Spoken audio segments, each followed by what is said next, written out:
एक भारतीय जनता पार्टी को जिन्होंने समर्थन दिया, उन लोगों ने ये पूरी लड़ाई लड़ी। निरहुआ अकेले नहीं लड़ा है। निरहुआ के साथ 3,60,000 लोग खड़े होकर लड़े हैं। और मैं कहता हूं कि आपने जो ये समर्थन दिखाया है, आपने जो प्यार दिया है, वो बेकार नहीं जाएगा। और आपकी सारी उम्मीद पे खरा उतरूंगा मैं। और मैं यहाँ से कहीं हिलने वाला नहीं हूँ, कहीं जाने वाला नहीं हूँ। आपकी जनसभा में योगी जी कहते थे कि जिस दिन निरहुआ चुनाव जीतेगा जी, उसी दिन से यहाँ विश्वविद्यालय का निर्माण शुरू हो जाएगा जी। तो क्या कहेंगे, कितना? मैं कहता हूँ कि निरहुआ नहीं भी जीता है, जीत तो हम गए हैं। जब हमारी सरकार बन गई तो हम जीत गए। और हम यही, हमारे लिए जीत यही है। हम यहाँ सांसद बनने नहीं आए। हमने डे वन से ये बात बताया था कि निरहुआ को सांसद बनने का लालच नहीं है कि मैं सांसद बन जाऊंगा तो कोई ऐसा कुछ बन जाऊंगा कि जो मैं नहीं। उससे बड़ा ओहदा पद ये जनता ने मुझे दे रखा है। मैं आया हूं यहाँ, मेरा उद्देश्य बहुत बड़ा है। मैं इस उद्देश्य से आया हूं कि जो वंशवाद है, जातिवाद है, वो लोकतंत्र में नहीं होना चाहिए। वो हमारे देश के लिए जहर है, उसका खात्मा होना चाहिए। और राष्ट्रवाद के बारे में लोगों को सोचना चाहिए कि सबसे ऊपर हमारा देश होना चाहिए। तो इसमें कहीं ना कहीं हम कामयाब हुए हैं और प्रचंड बहुमत से हमारी सरकार बनी है। तो मैं मानता हूं कि हार तो गठबंधन की हुई है। देखिए, हमारे अखिलेश यादव भैया, हमारे जो बड़े भाई हैं, उन्होंने जिस उम्मीद में गठबंधन बनाया था कि प्रधानमंत्री जी को हम हटा देंगे, नहीं आने देंगे, वो खुद ही हट गए।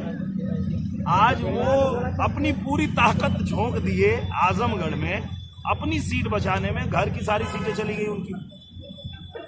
अरे भौजियो हार गई नहीं। और धर्मेंद्र भैया आके आजमगढ़ में बैठल निरहुआ के हराव में अपने हार गए।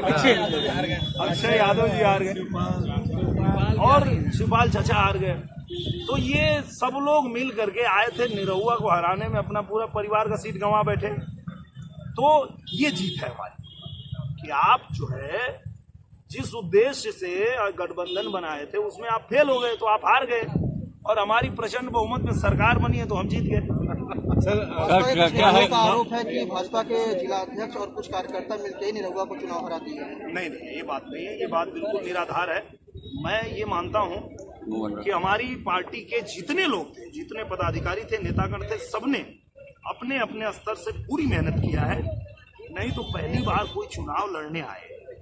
और पिछली बार मतलब आप देखिए कि मुलायम सिंह यादव जी जितना वोट पाकर के जीतते हैं, उनसे भी 20-22 हजार वोट ज्यादा हमको मिलता है पहली बार में। तो ये मैं नहीं मानता। मैं मानता हूं कि सबने मेहनत किया है। ये सबकी मेहनत का फल है। क्या वजह है कि बहुत से एजेंट, बूथ पे एजेंट तक भी आपके नहीं पहुंच सके पार्टी के? वो टेक्निकल मिस्टेक था और उसका पता हम लोग लगा रहे हैं और वो पता चल जाएगा। वो टेक्निकल मिस्टेक ये था कि जो हमारे बिहाफ में साइन करते थे, उनके सिग्नेचर को बदल दिया गया। और वो सिग्नेचर बदलने की वजह से एक दिन पहले मुझे बैठ करके 4 घंटे और लगभग 4,000 फॉर्म पे मुझे साइन करना पड़ा। और रातों रात मुझे हर बूथ पे भेजना पड़ा। तो कुछ जगह बन पाए, कुछ नहीं बन पाए। तो वो जिसने भी साजिश की उसका पता हम लोग लगा रहे हैं। डीएम साहब को भी हमने पत्र दे दिया है और वो पता लग जाएगा। आप भी जान जाएंगे कौन ऐसा आदमी था जिसने ये साजिश किया था कि हम लोग जो है हर बूथ पे अपना एजेंट नहीं बना पाए। वो पता चलते ही हम आपको बताएंगे। पार्टी के लोग हैं या आपके अदर लोग हैं? वो तो पता चलेगा तब, जब अभी डीएम साहब सीडी निकालेंगे और उसमें पता चलेगा कि वो कौन व्यक्ति है जिसने वो सिग्नेचर किया था। क्योंकि अभी हम किसी को नहीं कह सकते, जब तक नहीं पता है हम कैसे किसी को।